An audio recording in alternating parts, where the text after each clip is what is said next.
ថតថាយើងនៅពេលនេះក្តីសម័យរបស់យើងកំពុងតែនៅកន្លែងរោងការកំពុងតែខ្ជូតយើងមិនគួរណាអត់មានសង្សារសោះបងប្រាប់ម៉ាក់ថាវីដេអូនេះម៉ាក់ខ្ញុំនឹងខំប្រឹងធ្វើការដើម្បីសន្សំលុយចូលទៅដាញ់កូនម៉ាក់ឲ្យតដល់បានអាចារ្យកូនមួយថ្លៃ Thank you បងថ្លៃ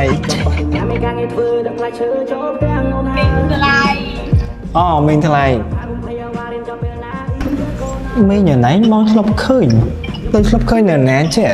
មីងក្នុងរីសតអត់ឃើញក្នុងបេះដូងបងបងអត់ដែរខំមួយណាគេយូរចឹងទេណានៅពេលបងជួបអត់ឯងភ្លាបងខំមួយអត់ឯង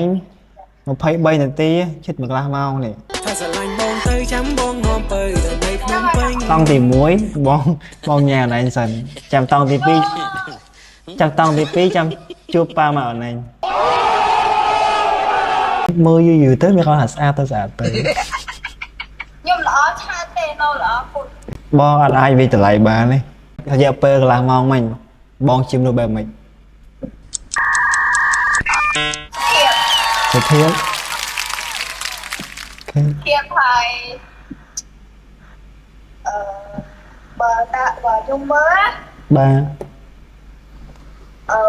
វាថាមានសិលធម៌ឧទាហរណ៍ថាយើងនៅពេលនេះក្តីសម័យរបស់យើងកំពុងតែនៅកន្លែងរោងការកំពុងតែឥ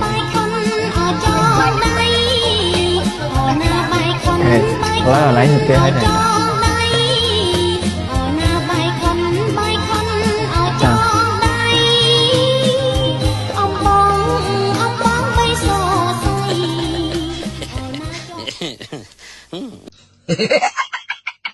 តាលុ